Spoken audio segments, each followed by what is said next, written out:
இந்தியாவின் 76வது குடியரசு தின விழாவை ஒட்டி பிரபல நடிகர் அஜித் குமாருக்கு பத்மபூஷன் விருது அறிவிக்கப்பட்டுள்ளது. கலைத்துறையில் சிறந்து விளங்கியதற்காக அஜித் அவ்விருதை பெறுகிறார். பாரத ரத்னா, பத்ம விபூஷன் ஆகியவற்றுக்கு அடுத்து இந்திய அரசாங்கத்தின் 3வது மிக உயரிய விருது இதுவாகும். இந்திய அதிபரின் கையால் பத்மபூஷன் விருதை பெறப்போவது பெரும் கௌரவம் என அஜித் வர்ணித்துள்ளார். தேசத்திற்கு தான் ஆற்றிய பங்களிப்பு அங்கீகரிக்கப்பட்டுள்ளது.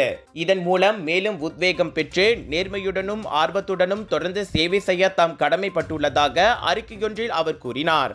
கடந்த வாரம் துபாய் கார் பந்தயத்தில் வெற்றி, இந்த வாரம் பத்ம விருது அறிவிப்பு என அஜித்துக்கு ஏறுமுகமாக இருப்பதால் அவரின் தீவிர ரசிகர்கள் வலைத்தளங்களில் கொண்டாடி வருகின்றனர். இவ்வேளையில் அதே கலைத்துறை சேவைக்காக நடிகையும் நாட்டிய தாரகியுமான சோபனாவுக்கும் பத்மபூஷன் விருது அறிவிக்கப்பட்டுள்ளது.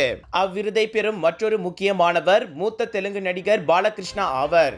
இவ்வேளையில் 4வது உயரிய விருதான பத்மஸ்ரீ விருது வாங்குவோரில் குக் வித் கோமாளி புகழ், சமையல் கலைஞர் செஃப் தாமு எனப்படும் தாமோதிரனும் அடங்குவார்.